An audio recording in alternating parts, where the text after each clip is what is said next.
Hey, everybody. March 29th, 2024. It is Good Friday, and we hope you're having a fantastic long weekend. We've got a loaded podcast for you today here on The Line Podcast. Matt Gurney and Jen Gerson is with me. We're going to talk federal politics. Maybe the Liberals have hit their bottom. I don't know. I have a theory. We'll talk about it. Jen is going to talk about the letter signed by economists this week about the carbon tax and why she has some concerns. I'm going to tell you about a really interesting speech that probably didn't get the attention it should have, that was forwarded to me about 1 billion times, and we might be in more trouble than we want to admit in this country. And Jen's going to wrap it all off with a quick word on the latest from Alberta politics. All that and more on the latest episode of The Line Podcast.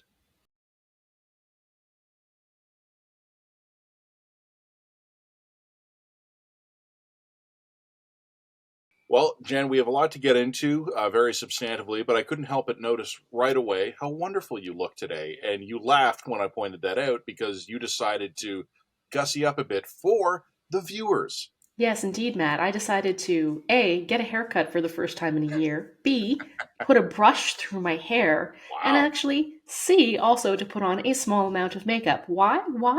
All for you, the viewers, because I am shamelessly trying to gin up likes and views. I was trying on old jackets recently, and I found one that still had a comb in the pocket. So clearly, I had not worn that jacket in quite a while, as viewers will be able to grasp. But I just don't want the viewers to feel that I do not value them. So just for the record, I did shower and shave today. We'll leave it Why, at that. thank you very much. We all appreciate that a lot. And another quick housekeeping item. Apologies to all of the line listeners for last week's audio issues. I know some of you had no problems with it, but some of you, particularly I think people who are a little hard of hearing, noticed that my audio levels were really low and Matt's audio levels were really high. That was our fault at our end. I think that my computer was not picking up our audio from my mic, so it was picking up on my computer mic, and so the levels were a little bit wonky on our end. I think we've resolved that, but thank you for hanging with us and listening to that podcast. Especially I know for some of you, we're kind of having a good turn up and down the volume dial in your end. Hopefully we have that resolved now, but thank you, and we do apologize for that one. And a special thank you to the 400 people who let us know, each of them thinking that no one else had. That was really fun responding to all those emails individually. I do appreciate when people let us know that there's an issue, particularly with typos, because sometimes nobody does tell us, and then we look like idiots. So there we go. We misspelled Pierre Burton in a piece this week. So there you go. Yeah. I love doing customer service. Okay, let's no, actually. Really, we do. We love you very much. We do. I love people like who give me money. I just hate having to explain to them why our microphone wasn't working. Yeah. Do you want to talk about? You know what? Let's get into the meat of the dispatch. This is a hunch. Okay. Purely a Let's hunch. hear your hunch. Don't hold me to it. Okay. But almost 2 years ago, June of 2022, I remember telling you, I don't even know if we were even doing a podcast then, but at the very least, we put it in the dispatch. I told you, I think the Liberals had gone into I told you then, almost 2 years ago, that the Liberals had gone into their death spiral. And it was a bunch of different things. None of them particularly notable. But I remember, see, it's funny. It's almost 2 years ago now, and I don't even remember what the specific things were. But there was like Melanie Joly was like at a press conference. I think Marco Mendocino was shitting the bed as he often did. And there were all these just little disparate signs of a government that was completely adrift and, more to the point, didn't get it. And I have actually been holding to that view since June of 2022. And we wrote in the dispatch that we thought then that the Liberals had gone past the point of no return. I haven't changed my mind about that. I mean, like, no one's making a lot of money these days betting against the Liberals, right? Like the polls are pretty clear and the odds are pretty far against them. But last week, the Prime Minister still, to me, seemed kind of clueless and flailing last week. This week, he came out with the so-called Renters' Bill of Rights. And there are going to be jurisdictional problems for the Liberals with this. They're going to have to negotiate with provinces. They're going to have to negotiate with financial institutions. They're going to have to negotiate with tenancy boards, I think. So this is going to be a complicated thing for them to do. And realistically, I don't know if there's enough time left for them to do it.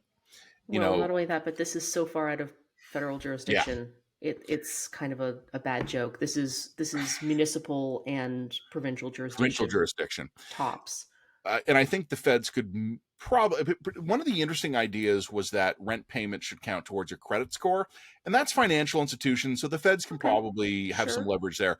But I'm not. I don't even care that much about that. And I think there's two big problems here. First of all, as you said, jurisdictionally, Well, and also, but bluntly, if a lot of people are getting their rent from landlords who have one or two apartments, for example, those landlords aren't going to sign up with mm, institutions in order to give their renters better credit scores. Like I just that seems like it's an absolutely needless bureaucratic hurdle for landlords when we already kind of disincentivize landlords from being in this market altogether. well, I was going to say point two. First of all, the point one, why I think it's a problem is jurisdiction. Point two, this is a government that has deliverology problems, and this is a complicated file, and they have under 2 years. So Right. there's a lot of reasons why I don't want the listeners or the viewers to think that I'm pointing to the Renters' Bill of Rights and saying, "Aha! They have solved their problems. The liberal comeback becomes now." No, I think they're probably past the point of no return already. Hmm. Hmm. But this was the first week in a while where the prime minister, to me, actually seemed to have some fight in him, and that he seemed to have chosen his ground well. Well, Like, I'd also point out this also demonstrates a responsiveness to the issues on the ground, mm-hmm, right? yep. These are issues that people actually care about.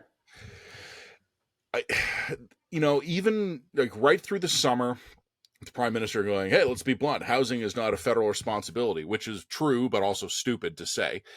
Um, Well, it was your responsibility when you put it into your platform in 2015, now wasn't it? to have seen the liberals over the last few months getting clobbered on issue after issue, the completely meandering foreign affairs file, can't decide on any given day what our foreign policy is. I had not really seen. I mean, Sean Fraser, the housing minister, is going out there and like trying to do his best Atlas impression, right? Put the entire liberal world on his back. But from the top on down, I just didn't see any signs that these guys get it. And look, one data point is not a trend, and I don't want to overstate it. But this week, for the first time, I was like, have they actually figured out that they need to get themselves into the fight? I don't, yeah, like I said, Jen, it's too early for me to go, aha, Justin Trudeau's comeback has begun. But a sensible political position on an issue that's topical is not a particularly high bar. And I think if you were to have asked the Liberals any day over the last 18 months, they've been in the fight, they've been working hard, they've been doing their best to be on top of things. But the reality of it is that they haven't been. They've been picking weird fights, they've been adrift, they haven't been taking positions they could hold. They've had the prime minister channeling his frustration more than his wisdom. Mm-hmm. Let's see over the next few weeks if we actually start to get any other indications that they are starting to get their act together. I don't know, too soon to say, but this Well, is the I mean, first time in months I even sat up and noticed. you know what, I would say I agree and I disagree at the same time because yes, I think that they've correctly identified a good target, but the way they're going about redressing that target is more symbolic nonsense. They haven't There, even been able there's to get symbolic nonsense together. well, exactly, right? A renter's bill of rights is so far outside of federal jurisdiction that this is all show no, it's all hat no show essentially. Yeah. This has to be done by pressuring the provinces to engage in something resembling, say, rent control or a series of policy things. So that needs to be done. I mean, you could use the bully pulpit of the federal Mhm. government maybe to try and pressure this to happen. So I could see that. But even so, then you run into other slight issues. If your concept of I'm going to fix housing is by demonizing landlords and giving the renters all the rights in the world, Yeah. we've seen in jurisdiction after jurisdiction that backfires because when you disincentivize and disempower landlords, especially small landlords, what they do is they just take their properties off the market, Yep. or they sell their properties wholesale to individuals to maximize and realize those gains. If you create a system whereby landlords can't raise rents, or if you create a system where essentially you can allow renters to squat on the property indefinitely and the landlord has limited legal rights to kick them out, enough landlords just say this isn't worth the time and investment.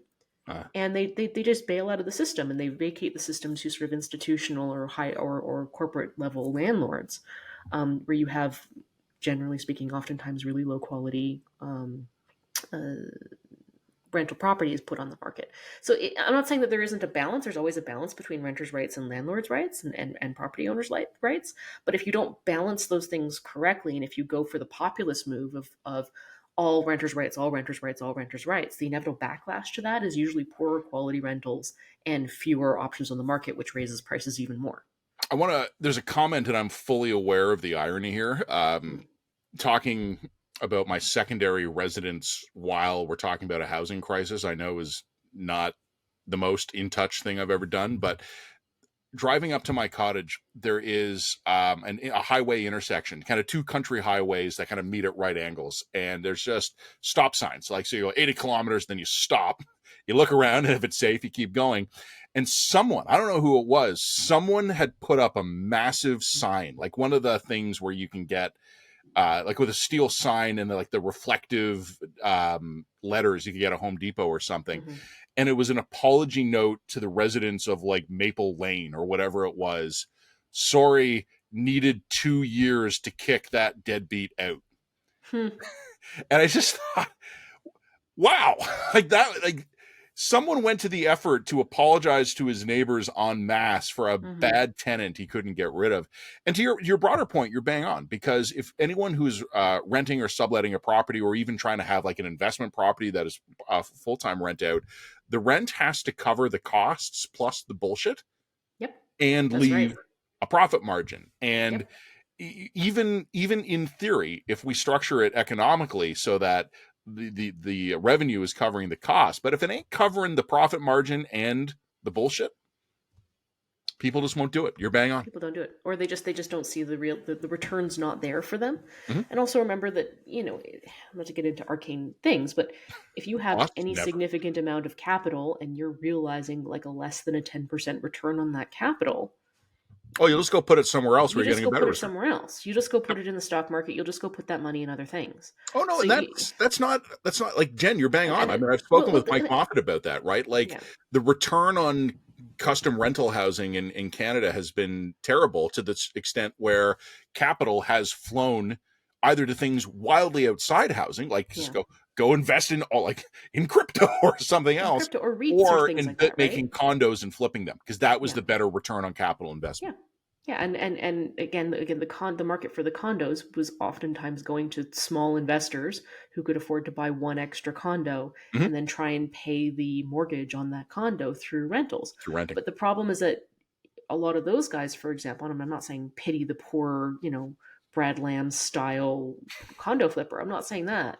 But a lot of those guys actually found that when they did the math on these things and when they calculated the mortgages that they were taking on, they were making not very much money on top of the condo fees, the mortgage fees, and the rest. And then all you needed was one tenant to stiff you on 1 month's rent, and you're in the negative, right? And so if you create these kinds of renters' bills of rights that doesn't acknowledge that renters have responsibilities in this particular dynamic as well, you just get capital flight.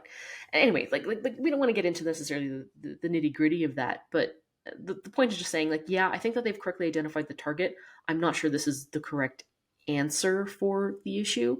And I do worry that essentially you're going to have a Liberal government that is being led by the nose by the NDP that get very wrapped up in highly populist messaging around protecting the poor renter. Yes, you do need to have rights for the renter, because the power dynamic between renter and landlord isn't an equal one. So yes. Yeah. You do need to have landlords, for example, taking on responsibility for maintenance of the unit and making sure that the unit's in good repair and making sure they're not, being basically slumlords, right? All for that. But if you're too focused on renters' rights, what you wind up doing is you incentivize things like squatting. You incentivize things that damage the profitability of this as a category, and that doesn't lead to good outcomes for anybody. So as it's a balance. I think it's a balance between these two ideas. Yep. No, look, I agree with you. And do I have trust that the Liberal government is going to get that balance right, or that they're even going to be effective in trying to bully the provinces into getting this right? I think it's a lot of theater. I think it's more theater than anything else. I will agree with that. I'm not convinced they can do it. I'm not convinced they'll do a good job of it, even if they are able to pull something off. But I still would underline the fact that they seem to at least be putting together coherent theater about a Okay. topical issue. And 3 months ago, I'm not even convinced they could have done that. Well, and So, I will also grant it's going to be popular. Is oh this yeah, going to be popular, particularly among the more left wing, young, urban, progressive types oh, who the people are, who are flooding to the conservatives now. well, yeah, exactly, Yeah. exactly those people. And those people are probably disproportionately more likely to be renters. They're more likely to feel the pinch of these particular of the housing crisis. Yeah, okay, I can see how this is good politics, but not necessarily good policy. Like and subscribe. Like and subscribe, and then I'll Like guess going to talk about more and good politics and bad policy. For those of you who have been paying attention to politics this week in Canada, you will have noticed a God help you. theme emerge. A theme has emerged. That theme is that the federal Conservatives and several Conservative premiers are lobbying really hard against the increase to the carbon tax that is slated to come into effect on April 1st. So, firstly, Yeah, I'd like to next week. note, yeah, that's next week, so they've timed it appropriately. And in response to that, we've had a bunch of economists come out and issue an open letter kind of attacking the critics of the carbon tax. And I would like to state right up the front that I'm going to give everyone involved in this circle a little bit of hell. Firstly, I'm going to give the conservatives a little bit of hell. A lot of what they're doing, ginning up rage against the carbon tax, is more, as I said, more theater than actual policy. What they are very effectively doing is they're taking a lot of Canadians' legitimate grievances around cost of living and grocery bills, housing bills, all the rest, and they're channeling it into this very tidy little carbon tax sized package. The cost of living is, and the fact that we can't get it under control, especially for a lot of people, is a really big, complicated issue and has to do with a lot of problems ranging from including supply chain issues, lingering effects of COVID, inflationary pressures. I would think I even would even argue sort of global monetary policy. It's a lot of big things are happening. A bridge in Baltimore falling A down. bridge in Baltimore falling Uh, down. There's a lot of macroeconomic issues happening oh, that the is Panama leading and the to Suez Canals both having problems in the last few years. It's just a complete perfect storm. yeah, perfect storm. And I think all of these issues have led into this growing inflationary crisis, which kind of has a bit of a self-fulfilling prophecy effect, where if people expect the prices to go up, they demand better wages to cope with the prices, which then affects more wage. You get into these really weird feedback spirals, which is definitely what Canada's kind of in. Although I think our last inflationary numbers were positive and demonstrated some evening out, which is great. Nonetheless, people are going to groceries, and I mean, I was at the grocery store yesterday, and I was like, there were two women in front of me who said, "I got 5 things, and it was $120." Like that, this is insane. Uh, Um, speaking of, you know what I noticed this week, and this is exactly that point. I really wanted a steak this week, and you actually mhm. warned line readers, listeners, like two Couple years years ago that ago, steak's going to become unaffordable. I really wanted a steak. So I went to a decent grocery store nearby, one of the higher end ones where you can actually get pretty good meat. And I Hmm. saw really nice ribeyes that had a great price. I was like, Hmm. wow, this is incredible. And then I picked up the package. Jen, these things were this thick. Yeah, they're So they getting looked, shrinkflation. Yep. yeah, they looked great, right? Like when they were in the package, but they were a centimeter thick. Like you could have basically cooked these things like bacon on a frying pan. Yeah. And like, it's not just us dealing with this. The States is dealing with this Yeah. too. I think it's worse here in Canada just by virtue of geography and economics. Um, but people are feeling a pinch. And then, of course, what's happening is variable rate mortgages are coming up against these increases in interest rates. So people's mortgages are going through the roof. Everything's getting harder. Everything's getting more expensive. People are feeling the pinch really intensely. And in the midst of this, you have a conservative government that's like, we're going to axe this tax for you. Right? Is the carbon tax totally responsible for the cost of living increase? No, absolutely it isn't. Is it a small contributing factor? Probably yes, and probably different economists would disagree about how much of a contributing factor it is. But yeah, it's a contributing factor. But what's happening here is the conservatives have very correctly identified an easy, digestible target for a lot of anger and fear around cost of living, and they're channeling it. They're channeling all this popular energy into a specific policy goal, and that is carbon tax, axe the tax, easy, simple, easy to digest, and it demonstrates, and it's a bit of a virtue signal too, because it's demonstrating to these people, to their base, I understand what you're going through. I understand emotionally how this feels for you, and I'm going to fight for you to make things better for you. That's what axing the tax really means. It's not even about the policy of the carbon tax. It's about speaking to people emotionally where they're at and what is a concern for them.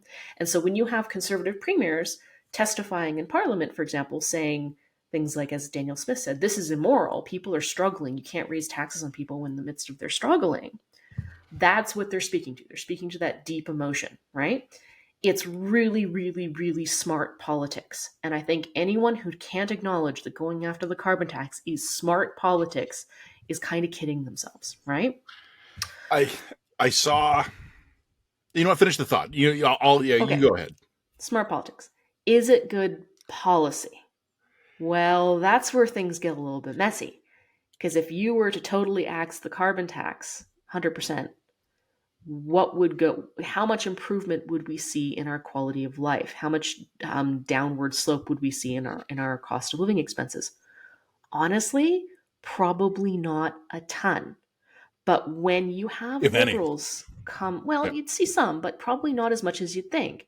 But when you have liberals saying things like, trying to defend the carbon tax, oftentimes you hear liberals say things like, the carbon tax is actually really great policy, and the conservatives are misleading people because they're not talking about the carbon rebates. It's the carbon rebates. More families are going to get back in the carbon rebates anything that they're spending in the carbon tax. Firstly, they're eliding the emotional message here, so they're not landing the emotional punch. And secondly, it's really condescending, because their argument here is that the wealth redistribution that they're generating through this carbon tax is specifically aimed at people especially who are on the lower side of the socioeconomic spectrum. It's specifically targeted to poor people, but the poor people are the ones who hate the carbon tax the most. So when they're saying the conservatives are misleading you, they're misleading poorer Canadians, these families are getting more back in rebates than they are paying in the carbon tax. What they're actually saying is these poor people don't know what's good for them. And what they're actually saying is, and I think most of them kind of believe that. And what they're not appreciating is that for the most avid haters of the carbon tax, what they're getting back in rebate does not feel like it ameliorates what they're paying in their total increased cost of living. Right? Even if it totally covers the part directly caused by carbon taxation, it doesn't. Your mortgage is up $800. Filling your car costs a fortune. Your steaks are now a centimeter thick, and you get $100 from the government. And you're throwing me back a couple $100. Thanks, Captain. Like it doesn't meet the actual problem. And of course, liberals are going to respond to that by saying, yeah, but it's not meant to cover the total cost of living increase. It's only meant to cover the carbon tax part of that. And the conservatives are responding to that by saying, okay, but the cost of living is out of control. So it's like everybody's kind of talking past one another on this particular issue. So as I said, it's good politics for the conservatives to do this, and they're not going to let it up in the midst because it's good politics. But in the midst of all of this, I believe it was the Ecofiscal Commission puts out an open letter that's signed by, I believe, 200 economists. And it's an open letter on carbon pricing, and it's essentially an attempt to, let's say they don't use Pierre Poilievre's name openly, but they do come right out and say the critics are misleading Canadians on carbon pricing policies. So, and I want to be careful here because I believe this is sort of authored by Chris Reagan at the Maxwell School of Public Policy, who I'm adore and we're big fans. Big fans. So I'm not trying to criticize. Yeah, we love Chris a lot. However, there's a couple things I'll say about this open letter.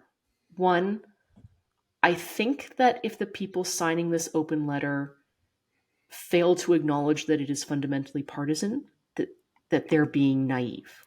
They're putting out an open letter attacking critics of the carbon policy in the midst of a week in which the Conservatives are going full frontal assault against the carbon tax.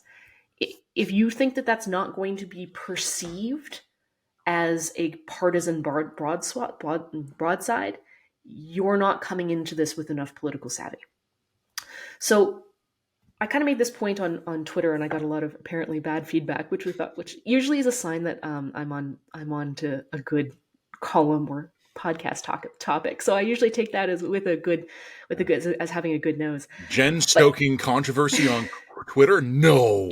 so look, I'm pretty strongly on Team Economist here, and I can make a very good case for the carbon tax as being Mhm. good policy. I can make that case, but my argument to this was there's nothing wrong with economists signing an open letter criticizing the conservatives on what they're saying about the carbon pricing. There's nothing wrong with that. They are citizens like anyone else. They're fully entitled to engage in politics as they see fit. But you can't put your name to an open letter like this and then pretend that you're not in the political arena. You have chosen to be in the political arena, and the political actors are going to respond to you as political actors when you choose to do this. This open letter wasn't a reserved, data-driven study of 100 pages examining the inflationary effects on the carbon tax. This was a short, pithy open letter that was specifically intended to take shots at the conservatives and their access tax policy. It's a political document. It's not a nonpartisan or academic document. And that's fine. You're entitled to do that. Good. Go forth. Be political if you want to be. But then you can't clutch your pearls and go all full and more proper when Pierre Poilievre responds to you by calling you so-called experts and taking potshots at you. You've chosen to enter this arena. You best be prepared for people throwing shots at you in the arena. And if you didn't understand that that's what you were doing and that was the game you were playing, then my dear beloved economist policy experts, a little bit more political savvy is going to be needed from you. So that was just kind of my Twitter take on all of this. And then I kind of get into the actual open letter itself. Okay, so let's get into this open letter. We put a pin on that? I want to make three purely political comments, and then we'll get into the letter. First of all, talking in the first segment here about how the Liberals have been like adrift on their comms. One of the most astonishing things to me is how the Liberals have lost the messaging fight on a policy that, at least by their own logic, and we can question the logic, we can quibble with it, but by their own logic, the carbon tax is a plan to give 60% of Canadians money they took from the other 40%. That's right. And they have somehow never stuck the landing on messaging that to the 60% of Canadians. And it's just, to me, it's absolutely fascinating. And I'm not arguing the merits of the policy here, but I'm just saying, imagine you are a generic politician who has a policy that is going to allow you to give money to a majority of people that has been taken by the wealthier minority. And that is like, the policy serves other goals, broader environmental goals. But the net effect of it is that rich person gives money to poor person. And the Liberals never figured out how to sell that as a message, and they still haven't. As recently as this week, and this is separate from the letter, but you're right, the Conservatives have been going hard on the rate increase set for next week. This was a perfect opportunity for the Liberals to come out with like a campaign that shows that they understand that what they have created, as well as an environmental policy, is a give people money policy. And they cannot message that. It's a straightforward wealth redistribution policy. And they can't message it. And they have and I think, and we'll talk about the letter in a minute here, but it seems to me that some of the wonks don't realize, like, they're showing up. They brought a policy paper to a politics fight, and they still don't understand that. But it's not even a policy paper. That's my point. They're pretending it's a policy paper. I don't mean the Economist though. I mean the Liberals broadly. Because the Liberals are like, why haven't you looked at the quintiles of income? And it's like the Conservatives. So basically the messaging, pure political messaging is Conservatives, you're getting fucked, we're going to stop it. Versus Liberals like, but if you're in the bottom 3 quintiles, you will be marginally ahead on a quarterly basis. The Liberals used to be good at politics, and their politics on this sucks. Second political point I would make. The Conservatives, they're winning. You can't argue with success. But I have to think some of them on some level are mortified about this. Do you remember, this was a few years ago, do you remember when they all sent out pictures of themselves scowling at gas pumps. Yeah. Like, again, you can't argue with success, and I have no doubt that some of them are shameless enough that they would do literally anything to get a 0.1 bump in the polls, but some of them have got to be grossed out by the theatrics of this. So I was scrolling Twitter this morning just for a quick news update, and I came across a video of Andrew Scheer, former Conservative leader, standing outside a strip mall somewhere, and it was a pure carbon tax ruining your life. We're going to axe tax, spike the hike, blah, blah, blah. But I watched the video with the audio turned off just to get, I want to see how it struck me visually. And Andrew Scheer standing outside the strip mall visually struck me as a cop doing a stand-up news conference announcing that all 5 victims are confirmed dead. Like, that was his visual affect. When you turned it off, it was like, well, unfortunately, we can now confirm that all victims are deceased, and the suspect is deceased as well. There's no outstanding threat to the community. There's no ongoing threat to public safety. You could overdub his carbon tax comments with that dialogue, and the visual would fit. It's so overwrought that there has got to be some shame response, or at least some irony response among some conservatives. But then again, it's winning. The other point I would mention politically, and then we'll get into the substance of the open letter here, is I agree with everything you're saying. I'm on Team Economists too. I am swayed by the argument, but this reminds me of in early COVID when like 90% of the world's medical professionals were like, if we just throw enough jargon at people, they will like having a piece of cloth on their face. And one of the things we wrote about a lot at the time, that the public health bureaucracy in this country, and probably most other countries, but we focused on Canada, they desperately needed someone who could explain to the big brains and the PhDs how to talk to a human being. And they never figured it out. They never did. And I will follow up that observation by saying, let's judge this open letter as the political document that it clearly is. Yeah. Let's start by having a conversation around the credibility of experts right now, and why I wouldn't go about making this argument with an open letter of 200 economists, because let's be blunt, appeal to authority is the wrong fallacy to be using at this particular moment. This is a moment of high anger, high populism, and a high sense among a lot of Canadians that the experts have fucked up and betrayed us. Whether or not you think that's right or wrong is not relevant. I'm saying that's the emotional tenor. And in that moment, when there's a high level of distrust in institutions and a relatively high level of distrust in expert advice and expertise, especially on economic issues, an appeal to authority is not the most effective way to go about it. Yeah, look, I agree with you. This is classic Jen to me. These guys are in a hole, and they're looking around, and they're like, we'd better dig some more. Like, how many of these economists said 3 years ago that inflation wasn't going to be an issue?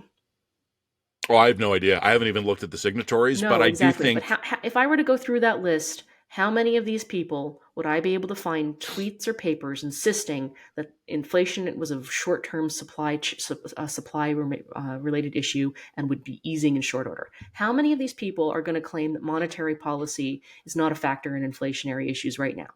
How many of these people are saying, I'm the expert, I'm the one who's engaging in all of these in these correct things. You laymen don't know what you're talking about. And at the same time also fail to acknowledge when their own expertise and their own absolutely correct education led them to the wrong conclusions on some of these issues. So I'm just saying, I think if you are an economist, a journalist, believe me, I'm not criticizing economists more than I criticize my own profession. If you're part of sort of an institution or one of those sort of meaning and value making apparatus, this is a moment for high humility for you. And I would just say read the room a little bit on that. But let's get into the open letter a little bit, because I think that's... You know what, Jen, you're right, but they won't. And I'll shut up after this. You can get into the letter. Sure. Even if every one of the signatories of this letter had a flawless record of prediction over the last 10 years, sure, they would still be releasing the letter in a context of widespread distrust of institutional elites. And And you And don't have to like it, but if you refuse to engage with the reality as it is, what I would ask anyone, these economists or anyone else, what is the goal? Like, what is the goal? what is the fundamental purpose Yeah. of releasing this letter? And once you have that, you then ask yourself the second question, is this the best way to achieve that goal? And this is when we get into messaging and strategy here. But anyway, so let's get into the letter here, because they want to say here that the critics claim, number one, carbon pricing won't reduce greenhouse gas emissions. What the evidence shows, not only does carbon price reduce emissions, but it does so at a lower cost than other approaches. This has always been the crux of the value proposition for the carbon tax, that if you want to put a policy in place that disincentivizes the use of greenhouse gas emitting items, vehicles, heating, whatever, you price it directly. That is the most market friendly, the least punitive, the least distortionary approach. I personally find that argument very compelling. However, even in their note, go into the fine print, they'll notice that no, since carbon pricing took effect in 2019, Canada's greenhouse gas emissions have fallen by almost 8%, although other policies were also at work. Okay, so again, here's where we're talking about this is a political document, not a policy document, because if this were a policy document, they would break down what effect carbon pricing had on that 8% versus other policies. Because I Home think energy one of the major retrofits, EV subsidies. Sure, exactly. Yeah. And the other thing that I would point out to that is there's an inherent fallacy in that statement, because if your argument is that the carbon price is the most effective and efficient way of reducing carbon emissions, that's fine, but then you can't then undermine that argument by arguing for non-market efficient methods. For example, emissions caps, EV subsidies, other kinds of policies as well. Right? Like if carbon taxes are the best, most least distortionary way of going forward, then fine, implement the carbon tax and move forward. Don't, and this is what the Liberal government has done. I think one of our commentators actually pointed this out to me, and I thought it was a really good point. You can't then pair the carbon tax on top of all of these other subsidies, policies, caps, all of these things on top of the carbon tax. You've undermined the value of the carbon tax as your own primary mechanism by going about fixing this. The political and economic case for the carbon tax is it is way more efficient than all the other things that we're going to keep doing anyway. That's the great status quo we've stumbled onto in terms of messaging the carbon tax. That's right, but then you're screwing up your messaging by saying, well, this is the most efficient way of going about it, so we're going to do this and all of these inefficient things as well. That the carbon tax is markedly superior to. A multi-billion-dollar EV battery factory in order to revive the Rust Belt. You know what I mean? Like, pick your lane here, man. Yep. The other thing that I would say is one of the big criticisms of the efficiency theory has been, yeah, that might be true that it disincentivizes certain kinds of carbon emission activities.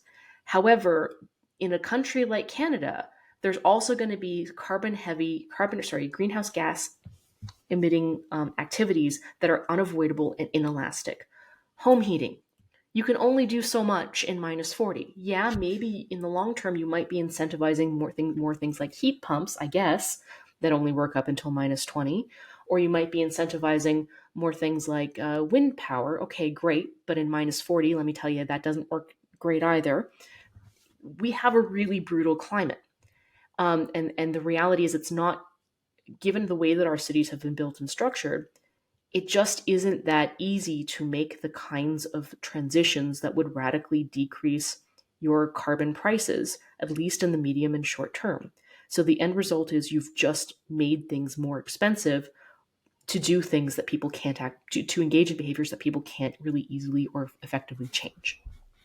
So throwing that out there. And again, this letter doesn't address that fundamental problem. As I said, do I think that people are going to be moving more toward hybrid and electric vehicles? And is the carbon tax and fuel tax is going to be one of the reasons why that move is more sustainable and sensible in the future?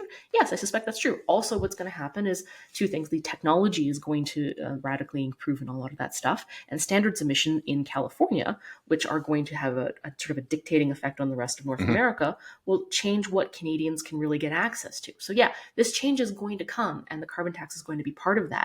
But it's not the only way that this is going. It's not the only policy change that is driving these changes. So anyway, I want to get into claim 2. Carbon pricing drives up the cost of living and is a major cause of inflation. They're saying, no, carbon pricing has a negligible impact on overall inflation. They're saying it's there, but it's relatively negligible. Okay, fine. Okay, I'll take that at face value. I don't have the financial background to address that. The question that I often have when people say things like that is like, to what extent are you considering compounding effects? For example, if the guy who has to drive your food truck is paying X percent more to transport food from one place to the other, the grocery store that is paying that food truck is going to pass down the costs of that food down the line. So that doesn't necessarily look like you're paying the carbon tax because you're not paying it on fuel taxes or heating taxes. You're not paying it directly, but you are paying the downstream effects of that carbon tax at a higher level.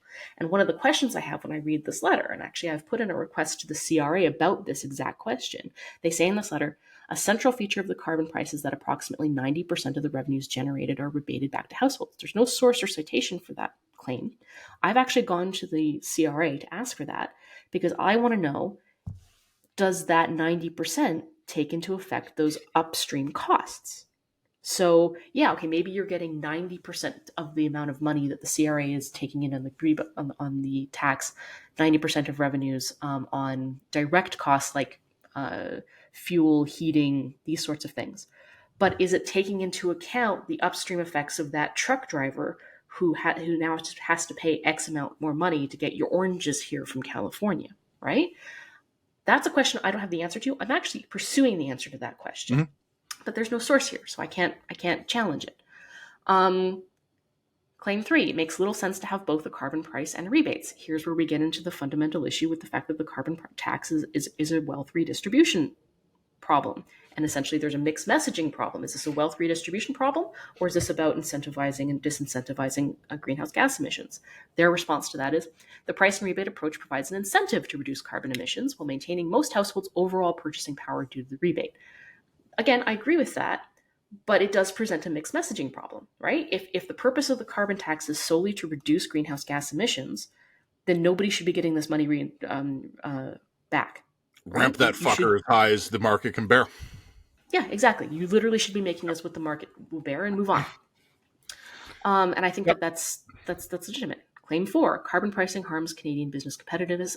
I don't think that I'm qualified to speak to this one. They're saying carbon pricing scheme is designed to help business reduce emissions at low cost while competing in an emerging low carbon global economy.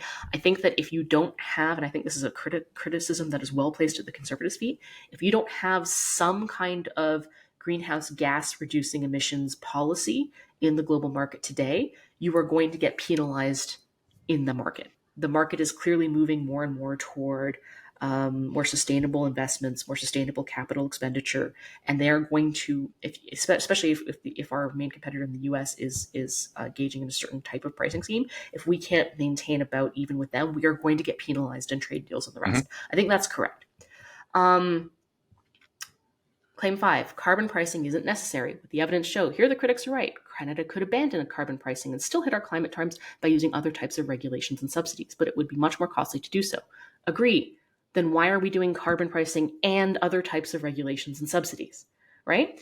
And I think that the other thing that I would just point out here is one of the problems that I have with this type of letter and failing to acknowledge it as a political document is that reasonable critics can look at the same set of data and come up with different interpretations, right? I mean, the Canadian Taxpayers Federation, and I'm not going to necessarily trust their figures at face value, but they're claiming that they're looking at the data and they're saying most Canadians are paying more because of this carbon tax than they are getting back in rebates. That's their economic claim. Now, maybe they're lying. Maybe they're full of shit. I don't know. I don't feel qualified to make that statement. But I do think it's fair to note that reasonable people of reasonable education can very often look at the same data, and depending on the inputs they're considering, they might get different outputs and different interpretations on some of this data. So to pretend that these are all sort of set in stone truths, and we have the one right and correct truth, well, we all know that's not correct. That's not right, right? So, like I said, I don't necessarily have a problem with the carbon tax. I do think it is poorly communicated. I do think that when people claim that it's just a communication or a misinformation problem, they're often eliding or misunderstanding the emotional subtext of that problem, and they're often coming across as elitist snobs who don't have to worry about their grocery bills. That's the fundamental problem of a lot of this.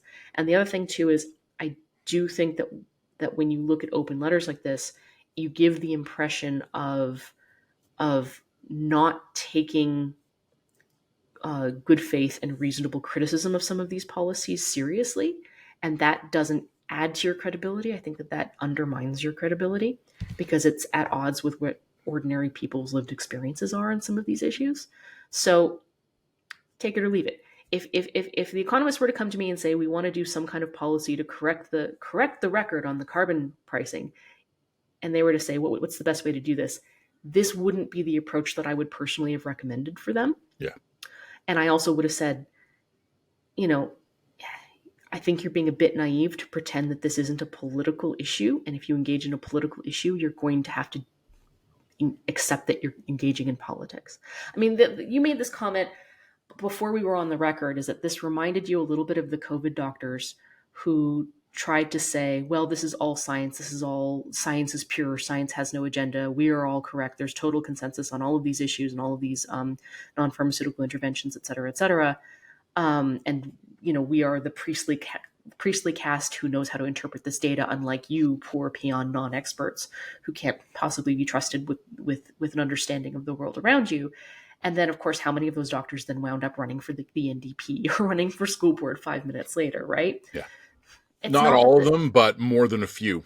And something, and what we talk about at the time, Jen, and this is not to impugn the economists here. Economists, No. I love you all. Like I said, we're all pretty team economist on this club. The problem is the economists, if nothing else, seem to have failed to recognize that they are doing something that has very recently been done and didn't go well for the people who did it.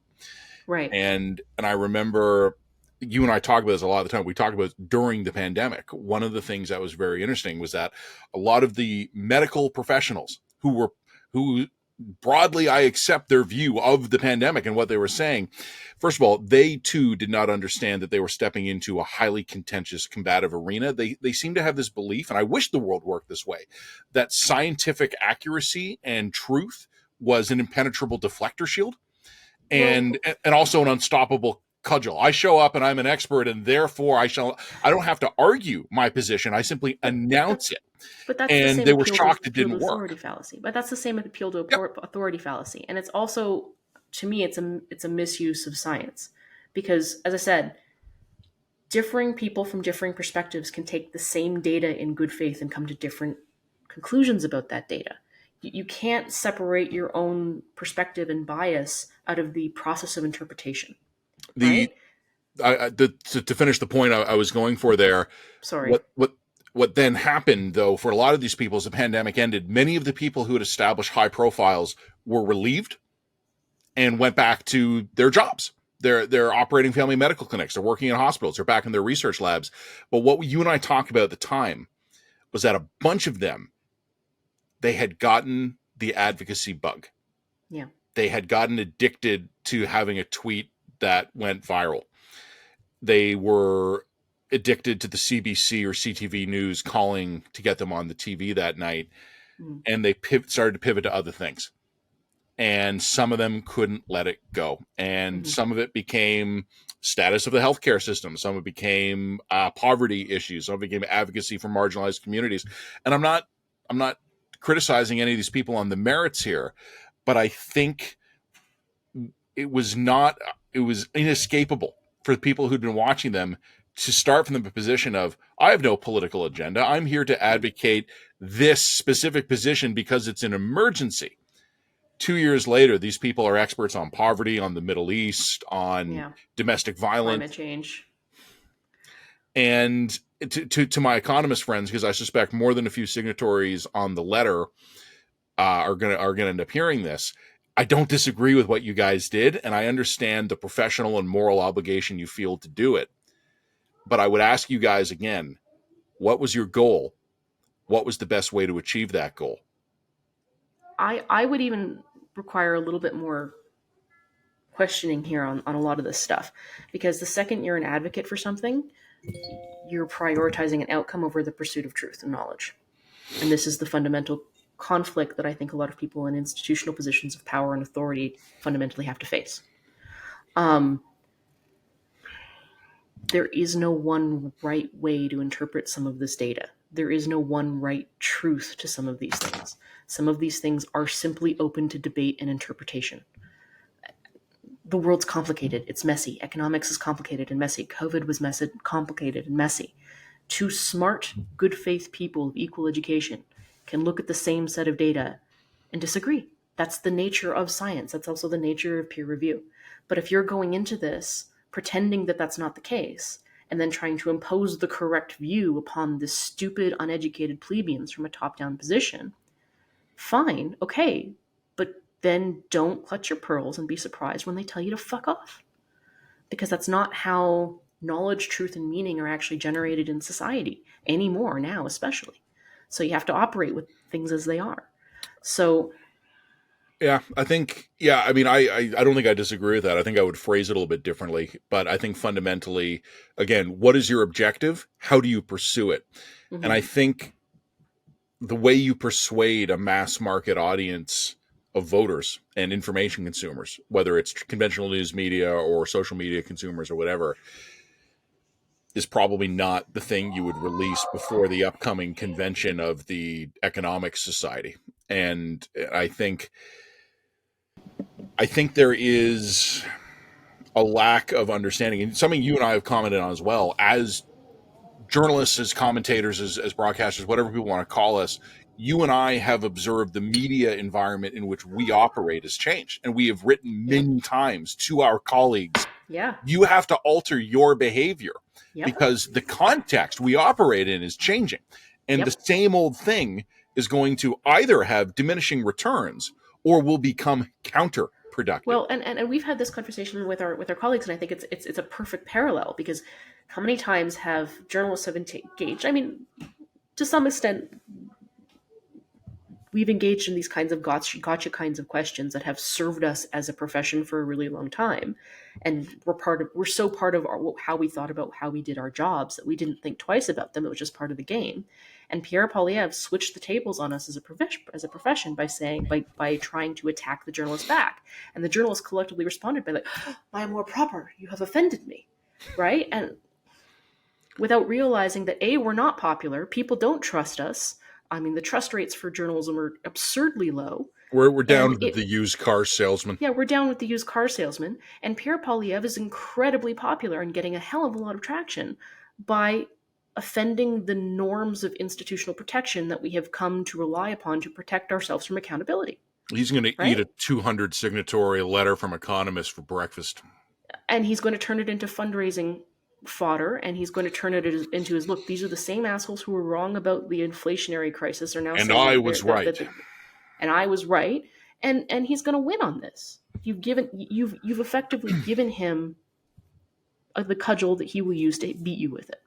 And because you can't identify the political environment that you're in right now, you didn't even see it coming and don't understand that that's what's happening.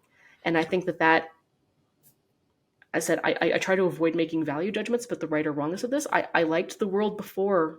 The work before seemed nicer to me, but I'm willing to accept the world as it is. It's just what it is. Like and subscribe? Like and subscribe at the line. Oh, we're going to get in trouble for that one. The economists are going to come at us, man. They're going to be mad. Everybody's going to be mad. I think we've put in yeoman's work alienating everybody equally on that one.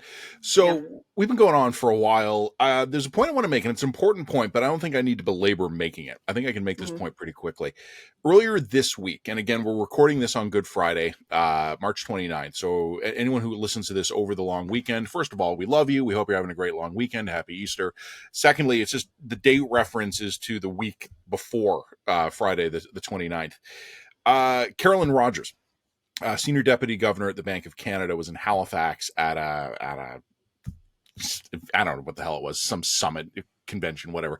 But she gave some prepared remarks, and about a dozen people sent me the prepared remarks. And I want to be honest with you. Typically, my inbox does not fill up with forwards of central banker addresses, and this jumped out at me as interesting. Well, first of all, Okay, I'm going to confess, I don't normally hang on every word of the senior deputy director or the governor of the Bank of Canada. But it was interesting to me that a bunch of people from multiple walks of life were sending this to me. Some of them were political, some of them were academic, some of them were business. One of them was a journalist. I'm not going to read into the record here the speech at any particular length, but I want to read a couple of sentences from it. And I want to underline this point before I do. Carolyn Rogers, deputy governor of the bank, senior deputy governor of the Bank of Canada, was speaking at a planned event off written remarks. This was not off the cuff. This was not getting a microphone shoved in her face or something like that. This was a planned comment by the second most senior official in the Bank of Canada. So give me 1 second here while I just change tabs. Here is the quote. Good morning, thank you, blah, blah, blah. Okay. An economy with low productivity can only grow so quickly before inflation sets in, but an economy with strong productivity can have faster growth, more jobs, and higher wages with less risk of inflation. That's why I want to talk about Canada's long-standing poor record on productivity and show you just how big the problem is. You've seen those signs that say, in emergency, break glass. Well, it's time to break the glass. That really jumped out at me, Jen, because central bankers in general don't talk like that even when there are emergencies. Like when there are wars or plagues, and we've gone through both in the last couple of years, you get a central banker anywhere in front of a lectern or with a microphone in their face, and they sound like Vulcans. There are real challenges in the market right now. There are strong headwinds. Like they all talk like this. To have a central banker come out and speak in terms of emergency, they don't talk that way during emergencies. And they don't talk that way for a good reason, because they don't want to alarm people. Well, and alarming can have its own economic impact on things, the market. Right? Yeah. And it jumped out at me as such an interesting follow-up to what we wrote about at some length in our dispatch last week.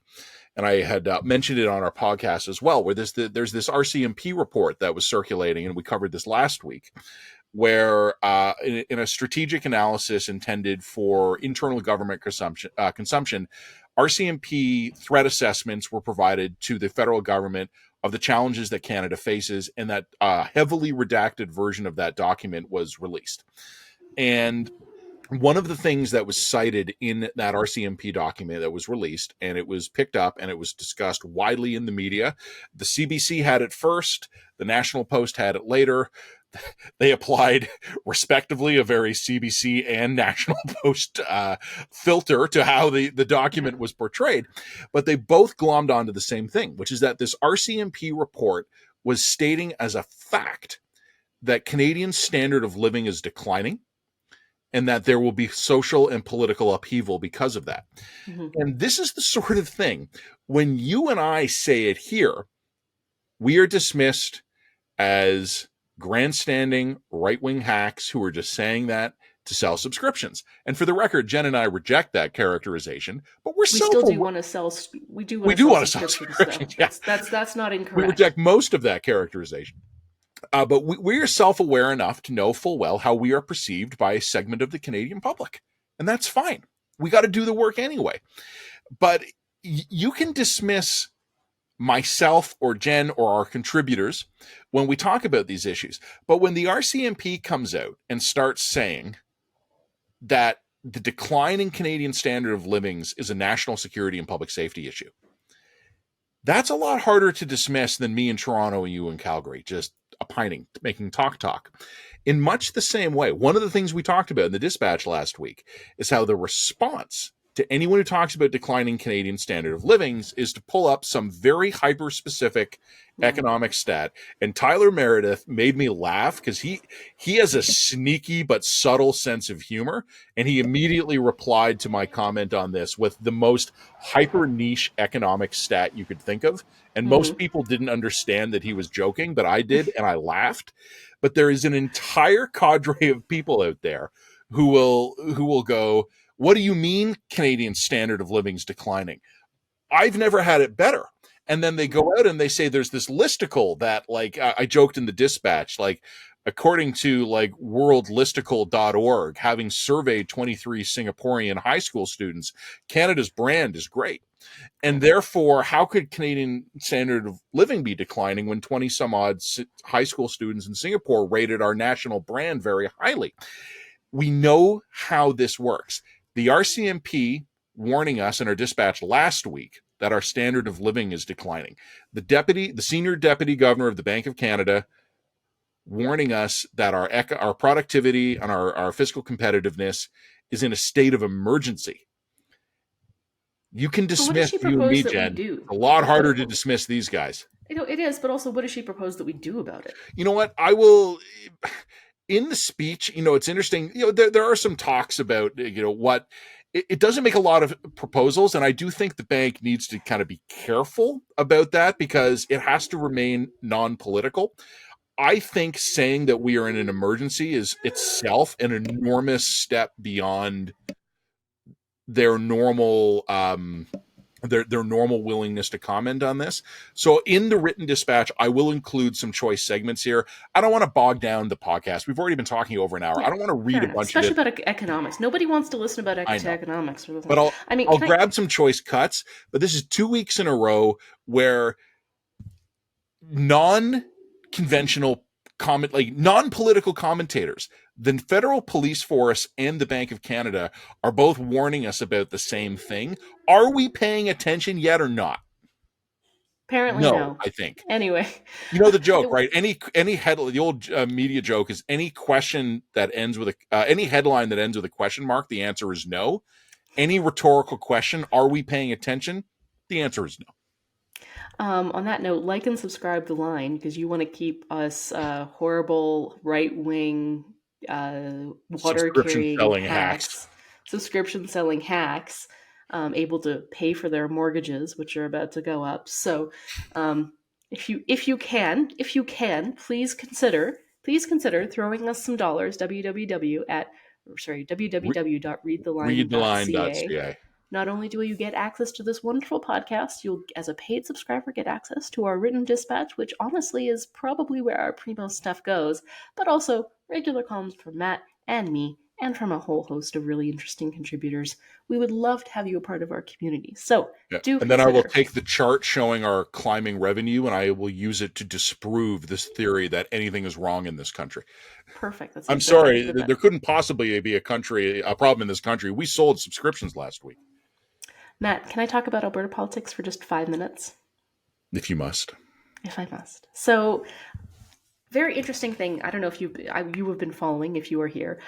When Naheed Nenshi, the former mayor of Calgary, announced his plans to run for the NDP leadership to replace Rachel Notley, I think that I said something to the effect of, I am now strapped into this particular leadership race. It is very, very interesting to me. So a couple little interesting developments in the week since then. One, it was very interesting and notable to me that Naheed did not do very many, if any, real in-person events. There was like one in-person sort of rally in Calgary, but nothing for days and days and days. It seemed like he was almost running a totally online-only campaign until late last week when he held a thing in Edmonton.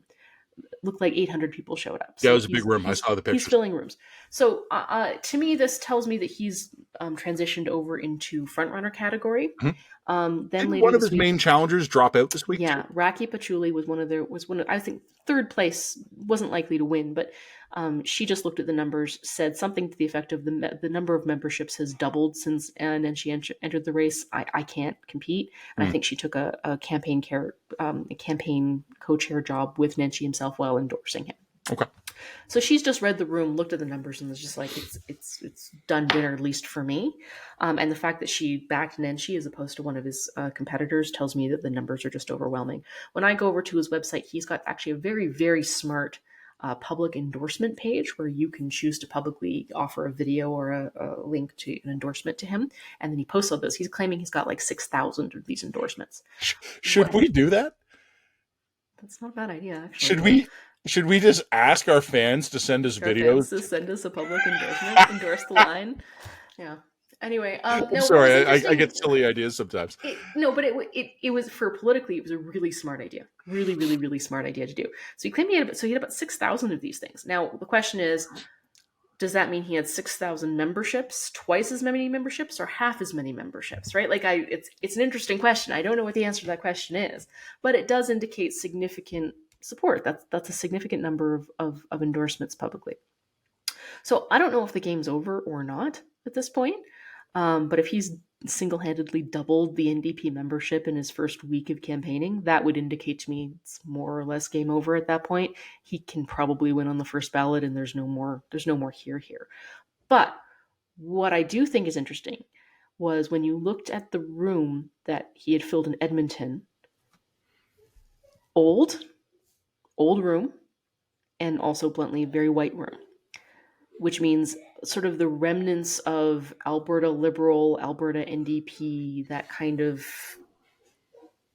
stodgy progressive core, um, is moving toward him. What that could be interesting to me would be whether or not that represents a demographic shift, which I think would be reflective more in the demographic shifts that we're seeing in the country writ large. Traditionally, older voters voted PC or they voted conservative. Something in that thing. It would be very interesting to me if you were to have a demographic switcheroo where the younger voters start going conservative in Alberta and the older voters start going more progressive. I know That that I don't think we're is crossing beyond the realm of streams here, but we've possibility. seen that federally, right? Like We've seen Trudeau's that federally. best numbers are boomers. Yeah, exactly. Now you are going to hear some giggling children in the background. I would encourage you to ignore them because I can't yell at them anymore. Just embrace that. It's Good Friday. The children don't have school today. But anyway, that is an interesting demographic shift that I think is worth paying attention to.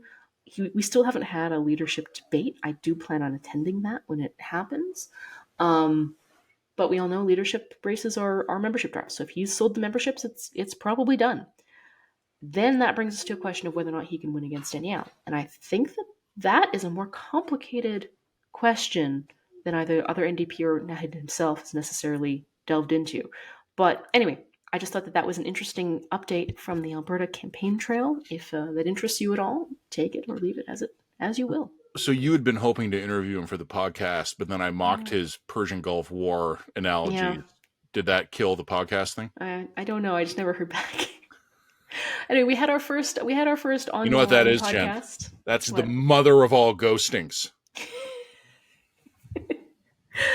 See, I'm glaring at the camera right now, but that's aimed right at the very intimidating. That speaks very much to who you are and how you would govern. Shocking. Look, so I will note that we have sort of soft launched the On the Line podcast, which is going to be either Matt or myself interviewing someone in a really awesome long form conversational way. We've done 2 of these. One we did with Patricia Trouble, the monarchy, the Royals a couple weeks ago, and then this week we had Anthony Housefather. So if you have an opportunity to see that, I'll put a little title card up there so that you can check it out if you're interested in it. I think there's room in this country for a thoughtful, not a gotcha style, but a really thoughtful, interesting, long form interview style show. Yeah, and since no one else was doing it, I guess we'll have to try. So I am like Madam new to interviewing people live to tape. I'm more a print journalist. I more interview people over the phone, and I stumble a little bit more. Matt has way more practice at this than I do as a trained radio host. So you're going to have to be a bit more patient with me. But hopefully I think we're going to have some interesting people on next week and see how it goes. I have no idea what we're doing next week, but I guess we have a few days to figure that out. So yeah, well, journalism, we'll just go by the seat of our pants as always. If you know somebody interesting who you would like to hear interviewed, please let us know. I actually am trying to line someone up right now. It's not a question of if, it's a question of when. A guy I've interviewed a bunch of times before is a humanitarian worker who has been responding in crisis zones all over the world, and he's recently spent some time in Asia, where Canada has identified development and stability as a foreign policy goal, and he's come back, and apparently it's a nightmare over there. So I'm hoping to line some of that up. But no, on the line, I talk about experts on aliens because I'm and that's it, right? Like we're going to talk with newsmakers, we're going to talk with people in the news, we're going to talk about experts, and I know we've just spent 20 minutes today giving them a hard time, but we still believe in expertise. We're going to talk with experts on interesting topics, but we're also going to have some fun with it. Where if Jen wants to go talk with someone someone from the royal family, she's gonna do that, and I'm undoubtedly gonna try and dragoon a Star Trek actor onto the podcast. They're definitely going to take my calls. I'm sure of it. I'll get Kate on the line. Yeah, no, well, I mean, hey, it was a very, very nice piece you wrote about her last week. Maybe she will be grateful for it. Is that about it? I think that's it. Well, happy Easter, everybody. We hope you enjoyed the Good Friday edition of the Line podcast. We always ask you guys to like and subscribe and to follow us. But with us launching the new podcast, it is more important than ever. If you want to get those in your inbox, please do. You'll be getting more content from us. Your click will produce double the content. Give us a couple of weeks. We're still working out a few of the bugs with On the Line. Probably it's going to actually be operating on a weekly basis. April, maybe May, because we're still working out a few kinks and there's still a few things we have to do behind the scene. But we've been working on this for a couple of months. We're really excited that it's starting to come out. Happy Easter, happy long weekend. And as always, from both Jen and myself, like and subscribe.